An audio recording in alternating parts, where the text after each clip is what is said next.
política, no el desocupado. El desocupado es una desgracia, es una situación de transición en la vida de un hombre muy traumática. Hay que ayudarlo por un tiempo, no todo el tiempo, y este es el verdadero debate que me parece que hay que instalar en la Argentina. Un programa económico capitalista, una visión de un capitalismo ligado al desarrollo, a la defensa de la industria, a la generación del empleo, al empleo urbano, a lo que significa también las transformaciones de la tecnología, a ratificar una voluntad política que hemos tenido conjuntos por el cambio y también desde la oposición democrática del Congreso, cuando votamos la ley de software, que habilita, digamos, la creación, el talento argentino, las exportaciones, que hoy están teniendo un grave riesgo de que se van a ir al Uruguay o a Brasil. Todos esos emprendedores, en fin, cuando yo hablo de este tema, hablo de derrotar a la ideología del pobrismo, que es una visión de la Argentina que se construye también sobre ciertas miradas de un sector de la Iglesia, en donde la visión esta del Papa, del Vaticano, de una Argentina más justa, pero bueno, más pobre, más uniformemente pobre, en donde va a haber un salario universal para todos, ese modelo es un modelo devastador para el espíritu argentino, es un modelo igualitario del pobrismo, es el modelo que sostienen algunos curas villeros, que también hacen política con el Frente de Todos, algunos obispos que construyeron el mensaje de que en la Argentina, en la época de Macri, había hambre, cosa que yo me rehusé a debatir en el ámbito del recinto del Congreso, y lo expliqué en la mesa política de Juntos por el Cambio, que había que dar el debate, porque era muy importante explicarle a la sociedad argentina toda la logística de planes y distintos tipos de ayudas directas que recibían los sectores más humildes de la población desde el Ministerio de Desarrollo Social que comandaba la ministra Stanley. Era muy importante contradecir el relato que se había instalado, y esta es una de las causas también del fracaso electoral o de la derrota, que tiene que ver con la construcción de un relato. El relato era que Macri gobernaba para los ricos y que despreciaba a los pobres. Y los números del presupuesto contradecían totalmente esta afirmación. Casi más del 60% del presupuesto nacional estaba dirigido a la seguridad social. Lo que ocurre es que uno de los secretos de la democracia moderna, más allá de las redes y de las nuevas tecnologías, es tratar de entender, de comprender y de explicar, porque si no se explica, si no hay una construcción discursiva, un mensaje que pueda llegar a los sectores populares, se consolida el discurso del otro, del adversario. Y esto es lo que ha pasado en el gobierno de Mauricio Macri, de Cambiemos, en muchos de los temas que el gobierno tuvo en la agenda.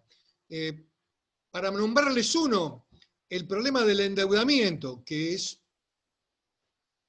un tema que el Frente de Todos lo construye discursivamente diciendo prácticamente que Mauricio Macri es el que endeudó a la Argentina. Y bueno, es una media verdad que la convierte en una verdad entera si no hay ningún funcionario de la economía macrista y del gobierno de Cambiemos que salga a contradecir que el gobierno de Cambiemos tuvo un nivel de endeudamiento que es estimativamente el 20% del conjunto de la deuda externa argentina, que hubo endeudamiento para afrontar las obligaciones anteriores de los gobiernos anteriores, vencimiento de deuda anteriores y el pago a los holdout que no se podía sostener con la Argentina en default. Y es muy importante construir esa respuesta, porque de lo contrario se impone el relato del Frente de Todos y del gobierno y del propio presidente, que dice que no hay que endeudarse para que se lo lleven los amigos en operaciones financieras.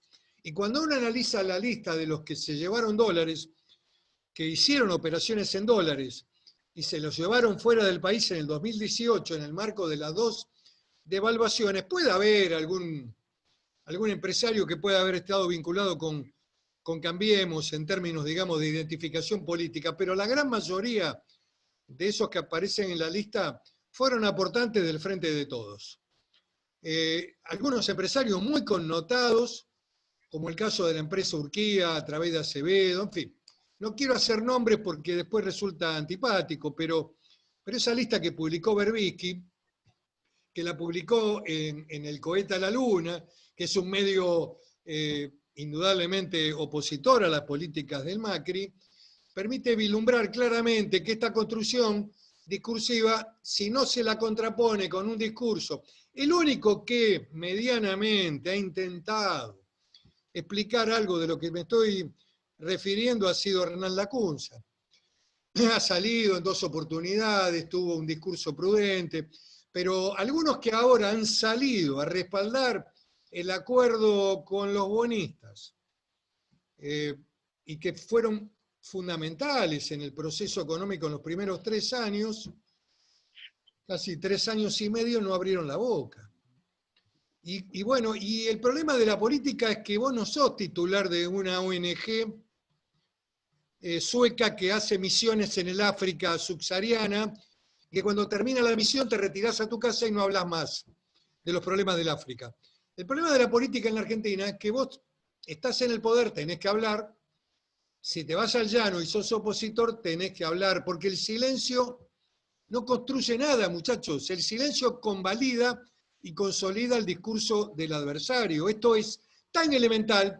En estas charlas que ustedes están haciendo de formación política, está en el manual de cualquier pensador político. La construcción de un mensaje, de una propuesta a la sociedad, la construcción de un diálogo con los sectores que querés que te acompañen, el convencimiento a los sectores que no te van a votar y que te pueden votar por las ideas, en fin, por la construcción, digamos, del debate en la sociedad con, en este caso, con el oficialismo gobernante, que te quiere colocar en el lugar de endeudador, te quiere colocar en el gobierno de los ricos, te quiere colocar... Y la verdad que cuando uno analiza números, que no son relatos, son números, te das cuenta que eso se contradice claramente, pero hay que explicarlo. Y si vos durante 4 años no lo explicaste, entiendo que te cueste más explicarlo en el llano, pero bueno, muchos de los muchachos que fueron figuras centrales del gobierno, los economistas, me parece que van a tener que dar la cara. Es importante para Juntos por el Cambio que den la cara. Que afronten el debate ciudadano. A mí cuando me invitan de un programa de televisión, trato de ir, porque me parece que la obligación de un político es dar testimonio. A mí cuando me decían, empezó la cuarentena, y entonces el gobierno que instaló un debate muy interesante, o una construcción discursiva, para quitarte el derecho a la libre expresión y a la opinión. ¿Qué decía? Y también algunos de los nuestros también lo decían. Bueno, acá no tienen gestión, claro, no están gestionando, por lo tanto no pueden hablar. Era una forma de veto de que vos pudieras contravenir, opinar, decir lo que pensabas frente a esta cuarentena tonta que generó la Argentina, que mandó ya a más de 790.000 trabajadores al desempleo, muchachos. Datos oficiales del Ministerio de Trabajo, de la agencia que sigue los despidos en la Argentina. 790.000 en relación de dependencia y también pérdida de empleo en el sector autónomo. Todos fundamentalmente sector privado. Entonces, esta cuarentena que desde el primer minuto era criticable de la manera que fue concebida, con una visión ultrasanitarista de los epidemiólogos, sin participación de un equipo económico, de un equipo social, de un equipo mucho más integrado, de una convocatoria a la oposición para analizar los temas, es lo que está pasando ahora. Y fíjense, hoy hay una noticia muy interesante que publica Clarín en el portal en primera plana, que hoy la imagen negativa del presidente es superior a la positiva. Yo que he vivido algunos procesos históricos de la Argentina por una cuestión de edad, entiendo esto, y es muy, muy complejo esto, muy complejo esto. Hoy hablaba con un amigo, con una referencia de la ciudad, y le decía, cuidado con ser la cara de la restricción, con salir permanentemente en la televisión para decirle a la gente, mirá, ponete el tapaboca, lavate las manos, no podés salir porque te vamos a sacar el registro, no podés escuchar música en una calle con un equipo de sonido porque te vamos a mandar la policía, no podés ir a una confitería en la calle a tomar un café porque te vamos a mandar en cana. Cuidado con esto. A mí me parece que el jefe de la ciudad está comprendiendo este tema, lo está entendiendo. Y lógicamente su camino es un camino hacia la apertura, y hacia la apertura definitiva. Y creo que puede estar fraguando allí un principio de liderazgo político-social, no solamente para la ciudad, sino para la región. Lo que está agotado acá, muchachos, y esto se empieza a demostrar en estas encuestas, que son encuestas siempre de imagen, estas encuestas truchas argentinas, de los encuestadores argentinos, en donde la imagen del presidente ya es más grande la negativa. Hay un 63% que opina que es mucho más grave la temática económica que la enfermedad, y que prefieren enfermarse a perder el empleo y a seguir profundizando su crisis económica social. Entonces, cuidado con esto. Es muy importante, a ver, venimos haciendo reuniones, yo en la última no pude participar, la verdad que me equivoqué con la hora, pero apunto un detalle también de Juntos por el Cambio. Hemos venido construyendo la unidad y me parece que es un valor. La unidad de Juntos por el Cambio es un valor importante. Ha habido un marco de declaracionismo en una mecánica defensiva, de respuestas o de salir a contestar cuestiones que tienen que ver con la agenda que arma el oficialismo. Me parece bien, digamos, hay que fijar posición. Lo que digo es que también nosotros tenemos que empezar a generar nuestra propia agenda. La agenda es la agenda económica, la agenda es la agenda capitalista de que quieren los argentinos que quieren trabajar. Y por primera vez el gobierno, el oficialismo, está sufriendo un fuerte desgaste en la base electoral más fuerte, más adicta, que es la de la tercera sección electoral, porque allí hay mucho cuentatropismo, mucho trabajador autónomo, al cual le han prohibido salir, que no lo dejan subir al colectivo, que no lo dejan ir en tren, la construcción no se abrió, no hay trabajo en la construcción privada, tampoco en la pública, la fábrica todavía no abrieron, y bueno, esta realidad es desoladora. Y la gente ya no lo aguanta más, la gente tiene un gran hastío, es un hastío existencial, un agobio de una Argentina oscura. Entonces, cuidado con estar hablando permanentemente de que no, que estamos viendo, que vamos a ver. Yo creo que el discurso sanitarista está terminado, está definitivamente terminado. Y que para Juntos por el Cambio lo que hay que construir es un mensaje ligado a la esperanza, que hay una luz, a que vamos a recuperar, que la ciudad va a recuperar la plenitud de la actividad comercial, que los hoteles para el turismo se van a abrir, de que van a abrir los restaurantes en la calle por ahora y después va a haber también apertura para adentro con mesas separadas.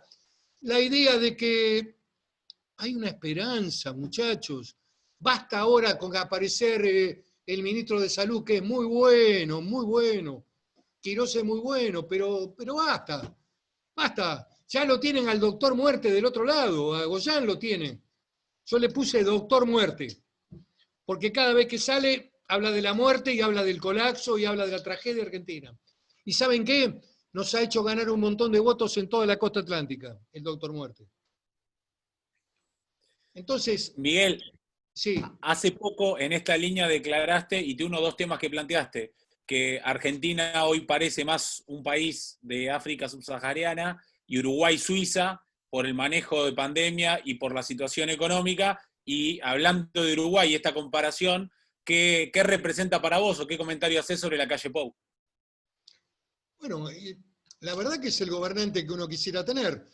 En términos, digamos, de la racionalidad, del cuidado de la economía, el cuidado de la libertad, la cuarentena ha sido optativa, Ha habido siempre un mensaje dirigido a que la gente asuma la responsabilidad individual y social. La verdad que genera envidia a la calle, genera envidia en su política internacional, que está vinculada claramente con los países que Argentina estaba identificado con Macri. Este sí ha sido uno de los temas que a mí me determinaron estar al lado de Macri. Yo no estuve al lado de Macri por una cuestión de oportunismo.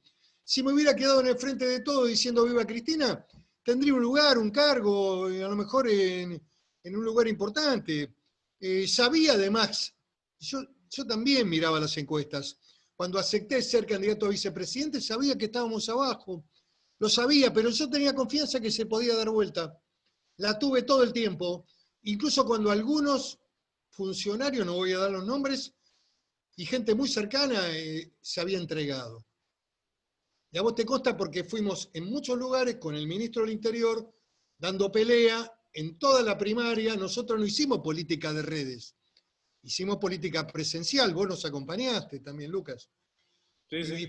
Y fuimos al interior y dimos la cara con la gente, hicimos actos y después hicimos lo que teníamos que hacer, que era lo que había que haber hecho con anterioridad en la primaria. No haber subestimado la primaria y haberle puesto, y creo que este es el gran error, haberle puesto a la primaria toda la estructura logística, fiscales, recursos, televisión, radio, todo el aparato del gobierno, porque para eso está la primaria. ¿Saben para qué puso Néstor Kirchner la primaria? Para ganarla, muchachos. Porque ganando la primaria marcaba la cancha para el mes de octubre. Entonces, y desanimaba al enemigo. Ahora, si vos que estás en el gobierno dejás de lado la primaria, la subestimás, dejás que la cosa fluya alegremente, que la gente va a ir, no va a ir. A ver, ¿dónde la encontraste escrita eso? Vos tenés que jugar con todo el aparato. Y el aparato de la provincia de Buenos Aires, que es un aparato monstruoso, desde el punto de vista incluso de los efectores de la seguridad, que trabajaron con la cámpora, muchachos. La policía de bonaerense trabajó con la cámpora, los curas villeros trabajaron con la cámpora, los obispos también trabajaron con la cámpora, los maestros estaban con la cámpora, y cuando llegabas a una mesa ya estaba ocupada por el de la cámpora porque el presidente había llegado 5 minutos tarde. Entonces no se puede. A ver, yo quiero decir algo que lo he repetido en varias oportunidades, que no quiero ofender a nadie, pero, a ver, la Revolución Francesa está plena de actos impresionantes, además de sostener el Dios de la razón y rechazar a la Iglesia Católica, digamos, define claramente esa revolución racionalista tremenda que fue la Revolución Francesa. Pero Saint-Just, que era uno de los hombres más importantes del Comité de Salud Pública, junto con Robespierre, que luego los dos fueron a la guillotina en la noche de Thermidor, que era el verano francés, Thermidor, porque los revolucionarios fueron tan revolucionarios que hasta cambiaron el nombre de las estaciones del año, y cambiaron el calendario, y dejaron y expropiaron los bienes a la iglesia, hicieron una revolución. Pero Saint-Just tenía 22 años, y era la mano derecha de Robespierre, y decía que no se podía gobernar con inocencia. No se puede gobernar con inocencia. ¿Qué estaba diciendo Saint-Just? Traducido claramente, no se puede ser estúpido en el poder. Tenés que tener todo lo que tenés que tener porque tenés el poder y tenés que defenderlo. No se puede ser inocente. Vos no podés darle a los movimientos sociales, identificados claramente con el kirchnerismo, adversarios políticos del gobierno de Macri, que se la llevaban para los planeros y administraban y eran los gerentes de la pobreza, darle la plata porque sos bueno. El argumento de querer cuidar el orden, que eso sí te rompían permanentemente las calles de Buenos Aires. Todas las tardes te lo cortaban y encima le daban la plata. Habría que haber construido efectores propios, un sistema de bancarización enunciado políticamente por el presidente en una conferencia, actores en la región, identificados claramente con el sistema, en fin, desplazar a los gerentes de la pobreza, a las cooperativas estas de los pobres que se llevaron los recursos, y generar una estructura propia, identificada con el gobierno de Mauricio Macri, que ponía la plata mucho más que el gobierno de Cristina. Era superior el presupuesto al gobierno de Cristina Fernández. Y además, no cometer la estupidez de no tener medios de comunicación, periodistas que reproduzcan la información, pauta, porque la pauta es importante para que los medios existan, pauta en los medios locales, en las radios de Hurlingham, en las FM, explicarle a la gente que el dirigente más importante va y le explica, y vos le pones pauta a los medios locales, y además haces un uso democrático, porque la pauta oficial hace sobrevivir al medio, no es una herramienta indecorosa, ni estoy hablando acá de ninguna irregularidad. Estoy diciendo lo que hacen ellos hoy, donde todo es COVID-19, donde el mundo es coronavirus, y en donde cuentan hasta los muertos de 95 años, que en algún momento inevitablemente el final va a llegar para todos. 95 años, te hago un cheque, a ver, me gustaría vivirlos, pero bueno, te cuentan el muerto, 95 años, y una viejita de 87 que se murió, en fin. Pero esa es la construcción de medios. El miedo como un eje central de la dominación, la construcción, digamos, del gobierno, primero y principal, digamos, casi un discurso muy parecido al malvinero. Quédate en casa, total hacemos gimnasia al lado de una pileta, alegre, viene una rubia y hace gimnasia. Los canales deportivos diciendo vamos a salir de esto, la AFA promoviendo casi un partido de fútbol, casi el Mundial de 86, que vamos a ganarle no sé a quién. Bueno, esto es una construcción política. Mientras tanto te sacan 425 decretos de necesidad y urgencia, te mueven las partidas, te amplían el presupuesto que es equivalente al presupuesto de 2019, prorrogado. 43.000 millones de dólares de déficit. Te instalan el IFE, te instalan toda la mecánica y toda la parafernalia. Te meten la reforma judicial y vos te quedás en casa. Y además no tenés derecho a hablar porque no gestionás. Y algunos boludos de los nuestros, quito la palabra boludo para no ofender a nadie, pero algunos habían comprado este libreto. Habían comprado, algunos intendentes, algunos muchachos. No, porque la gestión... Yo también fui intendente, gestioné. Cuando fui senador también gestioné. A ver. Ahora, en una democracia hay un partido que gobierna y hay un partido que está en la oposición y que está en el llano y que no tiene gestión, y está en el llano pero está haciendo revisión de los actos de gobierno, está planteando alternativas y está haciendo uso de la palabra como un elemento central de la vida política democrática. Entonces, si nos compramos el discursito de lo que no había que ir a ningún programa, ¿y qué dije del primer día? Me acuerdo que me invitaron a Animales Sueltos una noche oscura, donde toda la ciudad estaba oscura, primera semana de la cuarentena. Estaban en la mesa los muchachos, todos coronavirus, todos jugando a la salud. Yo dije, lo que dijimos de entrada en Juntos por el Cambio, y fundamentalmente una idea que el presidente tenía, cuidado con la economía, hay que tener más equilibrio. ¿Para qué? Me saltaron a la yugular, no me interesa la vida, qué desprecio por la vida. Me interesa totalmente la vida, porque va a haber mucha gente que no pierde el empleo y que se le va la vida ahí y que le provoca una crisis familiar, le provoca depresión, le provoca ruptura familiar. Yo sé lo que significa el abismo del desempleo, la pérdida del trabajo. Así que, ¿qué quiero decirles con esto?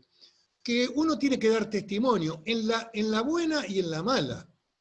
Si viene mala y viene adversa también. Y aún a veces, les digo algo, en política hay que hablar contracorriente. ¿Qué significa esto? Que bueno, la más media la construyen los periodistas, los medios. La sociedad también percibe cosas, escucha, y a lo mejor en algún momento tu mensaje coincide con la opinión de la sociedad. Y es ahí donde está el punto de diferencia. Si vos no tenés un poco de intuición y de anticipo en la política, lo que configura también la definición del liderazgo, te limitás a leer los diarios y hacés política con las encuestas y con los diarios. Miguel, y en esa línea que hay un debate interno nuestro, que si uno sale a marcar cuestiones que no está de acuerdo y no va atrás de las encuestas, fomenta la grieta. Unidad Nacional, grieta, ¿qué opinas al respecto? No, yo opino Yo estoy hablando, he hablado con Emilio, no pude hablar con Rogelio, pero me parece que ese mensaje que es de buena intención. A ver, ¿quién quiere la grieta? Yo no trabajo sobre la grieta. Yo estuve en un medio hace poquito, dije que la Argentina tiene que terminar con esta manía persecutoria a los expresidentes. Creo que es una tragedia, que viene del juicio de residencia de los virreyes. A los virreyes, cuando terminaban la tarea acá en el Río de la Plata, le hacían el juicio de residencia. Era una institución que habían armado los españoles para controlarlos. Desde el rey, desde la monarquía, los controlaban.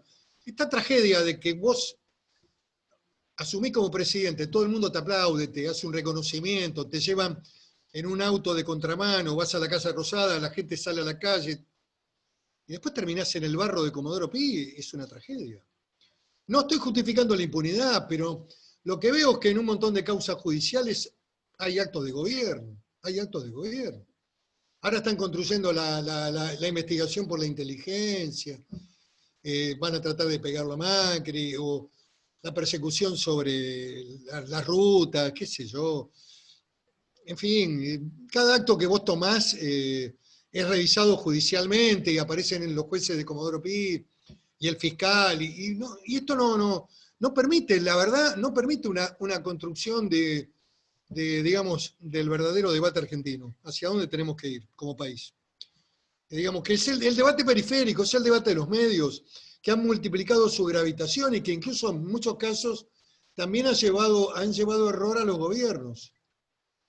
Han llevado error a los gobiernos. Vos no tenés que tener nunca una mesa judicial, tenés que tener una mesa económica, una mesa productiva.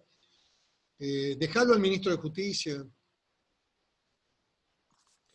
Sí. Miguel, y desde tu punto de vista, cambiemos, digo, Juntos por el Cambio, es indudable que se tiene que ampliar de cara al 2021 y al 2023.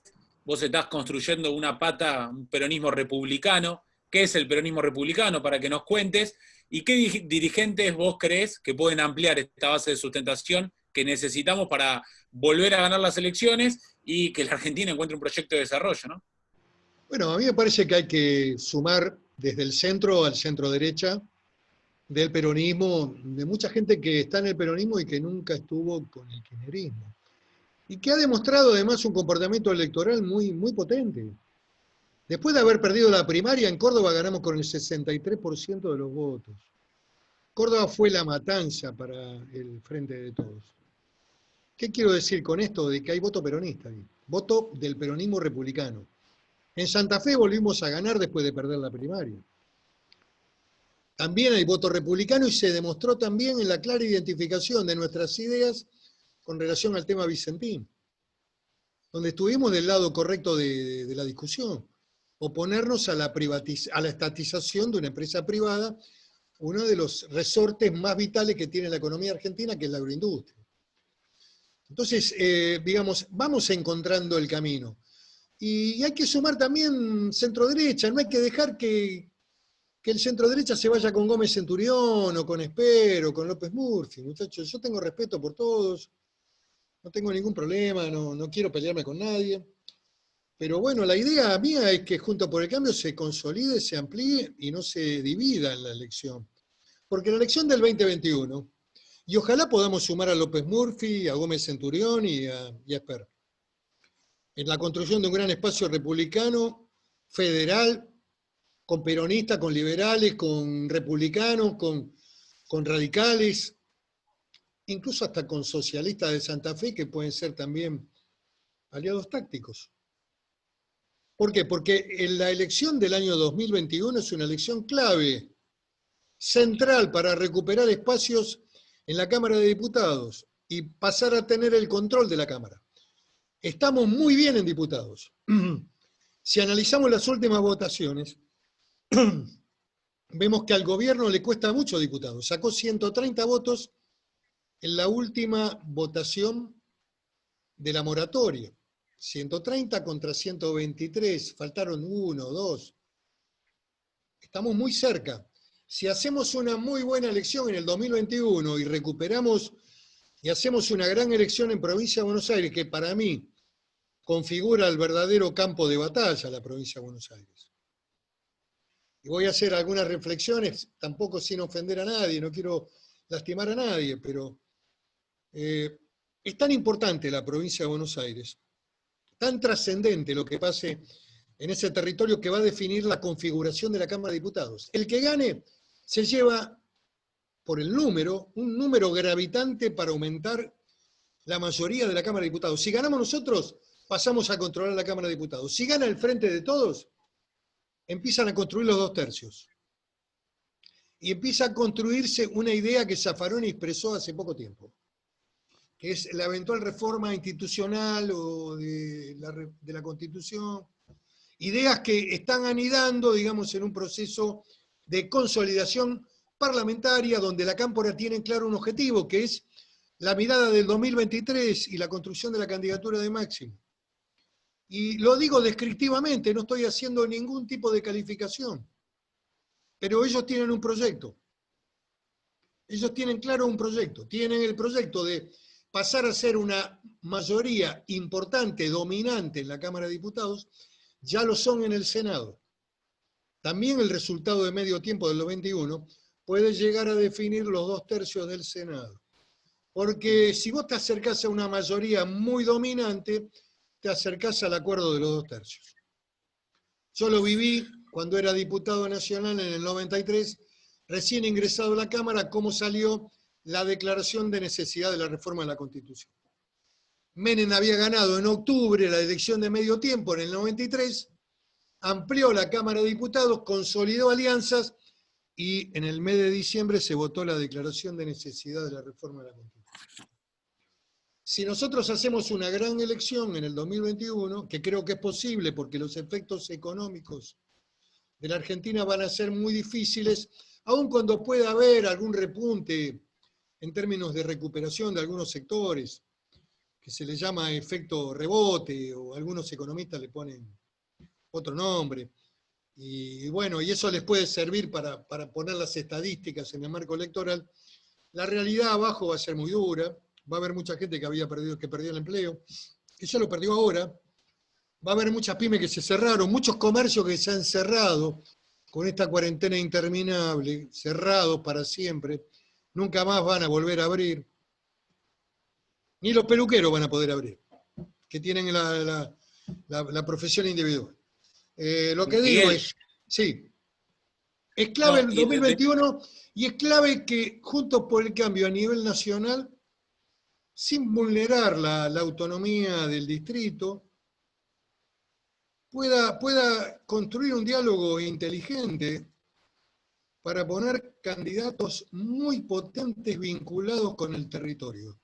No hay posibilidad alguna de poner, digamos, candidatos que no tengan trabajo, que no tengan votos, o que sean amigos de la exgobernadora, o del presidente del partido, o del jefe de gabinete. Tenés que construir candidaturas que realmente estén comprometidas con lo electoral, vayan al barrio, controlen la mesa, pongan lo que hay que poner para que la elección del 21 no te liquiden, porque si te liquidan el 21, el 23 está perdido. Miguel, y es una elección, como iba en esa línea la consulta, para poner los mejores candidatos, y te veo, digo, más allá de tu lugar de residencia, muy comprometido con la provincia de Buenos Aires. ¿Dónde te imaginas vos el año que viene? Bueno, en primer lugar estoy en la auditoría, pero yo soy un hombre de la política, así que el cargo de la auditoría a mí no me silencia, yo voy a los medios y opino como político, no sé si está claro. Y lo sigo haciendo, mañana voy a estar en Terapia de Noticias, en el canal de La Nación, y tengo comprometido otros medios, y yo opino desde la política. Claramente.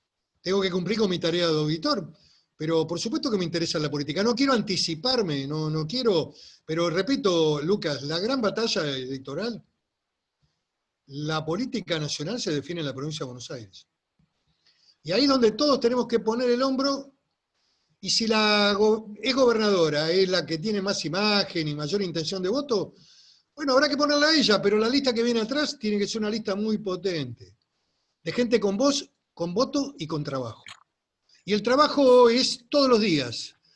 todos los días, a través de este medio, a través de cuando empiece la política de nuevo, volver a recorrer la provincia. Yo había empezado en enero, había estado en Berisso, había estado en Avellaneda, había estado en Lanús, en Villa Caraza. Me gustaría en algún momento ir a Hurlingham, a Villa Tesey, a William Morris, hacer una recorrida. Lo que creo que la política tiene que ver con la presencia, no con digamos, las redes. La red es una parte, nadie la subestima, es una parte, pero no es todo. No es todo redes.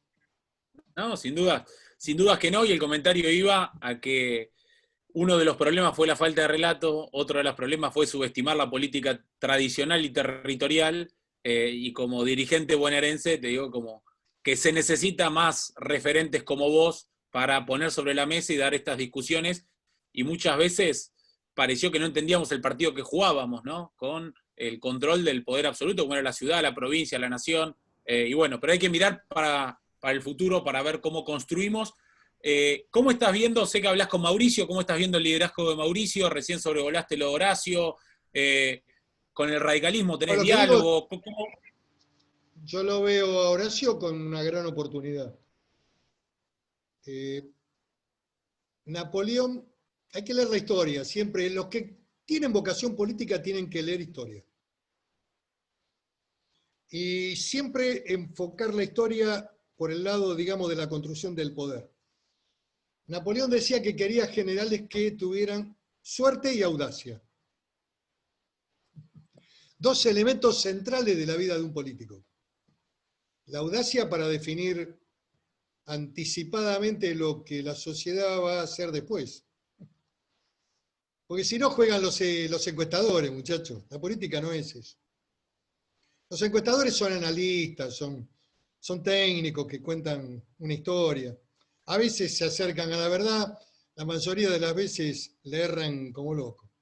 Yo me acuerdo la noche de las PASO, que ahora se va a cumplir un año, el 20 de agosto fue, ¿no? Yo estaba yendo para Río Negro a votar, me llama Jaime Durán Barba, que ahora critica a Macri.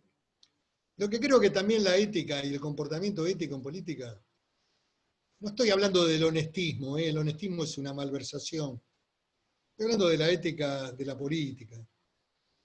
Si vos estuviste 12 años con un hombre, usufructuaste el poder, digaste, tuviste las mieles del poder en la ciudad y después en el gobierno nacional, tenés que tener la delicadeza de, digamos, de reflexionar respetuosamente. Y nada está terminado del todo en la Argentina. Hay mucho más figuras que han sido presidentes.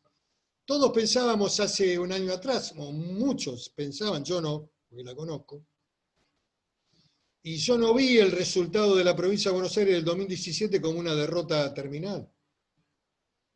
Lo vi como una estructura de base donde se preparaban para volver. Yo conozco al adversario, porque además lo conozco de adentro, porque sé cómo piensan. Y nadie está terminado en política. Macri tiene un 25, un 30, duro. El mejor de los casos un 30. Que eso es un sector muy fuerte y hay una construcción que lo identifica claramente con un conjunto de ideas y valores. Las plazas de las ciudades, que fueron la gran manifestación de la política en Juntos por el Cambio, algunos hasta expresaron con sorpresa el descubrimiento de la política, el encontrarse cara a cara con la gente, en actos de masas que no se veían en la Argentina desde la época del peronismo, desde los 70. Estoy hablando de actos de 1 millón de personas. Desde el 83, de la recuperación democrática, con Alfonsín y con Luder, en la avenida 9 de Julio. O lo que fue el cierre de la campaña en la Plaza de la Libertad en Córdoba. Un acto de más de 700.000 personas. Rosario, frente al río. En fin, Mar del Plata. Algunos redescubrieron de que existía la gente y que era importante estar en contacto con la gente, y ahí hay una identificación de esa figura de Macri con la gente que no se rompe fácilmente. Y cuando muchos critican, algunos hay mucha ignorancia. Yo el otro día fui al programa de televisión, me preguntaron por Macri y dije, bueno, el viaje. En realidad el viaje es una forma de mantener presencia. Es una forma de seguir habitando en la política, donde todos hablan. Yo tenía una vieja reflexión de Carlos Menem, que se las dejo, año 1987, Menem recorriendo la Argentina. Era un gobernador con patillas largas de La Rioja. Yo era intendente de Sierra Grande, de mi pueblo, y Menem hacía un acto en San Antonio. San Antonio Oeste es una localidad que estaba a 140 kilómetros de Sierra Grande. Sierra Grande está en el medio de San Antonio Oeste, Las Grutas y de Puerto Madre, dentro del territorio de Río Negro. Yo ahí viví 15 años, fui intendente. Las elecciones en Río Negro en la época mía era cada 2 años. Había elecciones municipales de intendente municipal, así se llamaba, cada 2 años. Había que ir cada 2 años a revalidar. En la primera fui concejal, en la segunda le gané al radicalismo, en el mejor momento de Alfonsín, con el plan de Sorruil, que es el plan austral. ¿Por qué? Porque el intendente radical era muy malo y yo hice un laburo cara a cara, digamos, era joven, en fin. Pero bueno, esa es otra historia, algún día se la cuento. Lo que quiero decir es que Menem en ese momento lo acompaño, voy con varios grandes, qué sé yo ya lo conocía al hermano, había venido al Senado a verlo, era joven en ese momento, y Menem me invita a hacer una gira por toda la línea sur de Río Negro, que es Valcheta, Los Menucos, Maquinchao, y terminaba en Ingeniero Jacobacci. Lo acompaño, íbamos hablando, había ocurrido un acontecimiento público, un tema muy importante, donde las revistas en ese momento, porque Menem es el gran constructor de la política espectáculo, digamos, de lo que significa la televisión. Él descubre en la televisión, en los medios, en la revista Radiolandia, en TV Guía, en las carreras de autos, en, digamos, el concepto de la construcción de la popularidad, que además también definía el futuro liderazgo político. Por eso le gana a Cafiero. Con una voluntad indeclinable de caminar y de recorrer, y una voluntad de llegar por encima de todo, lo que demuestra también el triunfo de la política. Y no voy a contar la anécdota porque se las cuento algún día cuando estemos en una reunión más chica, pero Menem, le hago una reflexión en el auto, le digo, usted no está preocupado por este comentario, qué sé yo, me dice, se da vuelta, él iba en el asiento delantero, yo iba atrás, con el secretario que sigue siendo su secretario, Hernández, y me dice, mira, Chango, lo importante es que hablen, bien o mal, pero que hablen. Una reflexión que está ahí. ¿Qué quiero decir con esto? Que a Macri lo conocen en toda la Argentina, en el más pequeño pueblo, en el más grande, en las ciudades, y es una referencia muy potente de Juntos por el Cambio. Después hay un liderazgo emergente, que es el de Horacio, y creo que ambos se necesitan, y una cosa es liderazgo y otra cosa es candidatura. Son dos conceptos distintos. El liderazgo en el frente de todo lo tuvo ella, siempre lo tuvo ella y lo tiene. Cuando digo ella me refiero a Cristina Fernández. Fue la que armó la fórmula, fue la que diseñó la construcción de poder, fue la que determinó volver al poder. Le dieron prioridad a volver al poder. Creo que nosotros tenemos que cuidarlo a Macri, cuidar esa referencia y ese liderazgo, no bastardearlo, y cuidar a un hombre como Horacio, cuidar a los gobernadores nuestros, a los radicales. Me parece que por ahí va el camino. En ese sí. Con varios de los gobernadores, digo, radicales y referentes, como es Ernesto Sáenz o Gerardo Morales, tuviste vínculo por el Senado. ¿Hay alguno que te merezca alguna reflexión o algo por el estilo? ¿Tenés diálogo yo creo hoy en día? La verdad que Juntos por el Cambio no haber aprovechado una figura como la de Ernesto Sanz en el ejercicio del poder fue una verdadera lástima. Sinceramente, lo asumo como uno de los... Nunca lo pude comprender, no supe ni me preocupé por saber los entretelones de por qué Ernesto no estuvo en el gobierno, pero me pareció un desperdicio porque además había sido un hombre que había trabajado en la construcción junto con Emilio Monzó, junto con Frigerio, habían sido hombres que habían construido el espacio Juntos por el Cambio. Yo hoy tengo diálogo con ellos, incluso tenemos un espacio de reflexión con Emilio, con Ernesto, con el propio Marcos Peña. Aun cuando yo tengo a veces diferencias en términos, digamos, de la visión de la política, pero importante dialogar y construir un espacio de reflexión. A mí me parece importante eso, porque además es un dirigente joven que tiene valía y que hay que proyectar la experiencia que tuvo en el gobierno de manera positiva hacia el futuro. Yo sigo sosteniendo que en la política hay que dar el debate y poner la cara, pero bueno, hay también hombres y mujeres que son importantes en la construcción, digamos, de la opinión pública, del trabajo de redes. Yo creo que hay que construir el mix del dirigente comprometido con el territorio y con la comunicación. Y la televisión y la radio son espacios todavía que dominan por lo menos en un 50% la más media de la opinión pública argentina. Miguel, agradeciéndote, ya hace casi una hora que estamos charlando. Siempre al final de estas charlas tuvimos varios personajes ilustres con historia, con mucho brillo en este año, en este formato. Estuvo Juan Carlos de Pablo, el economista, también muy interesante. Un gran economista, muy interesante.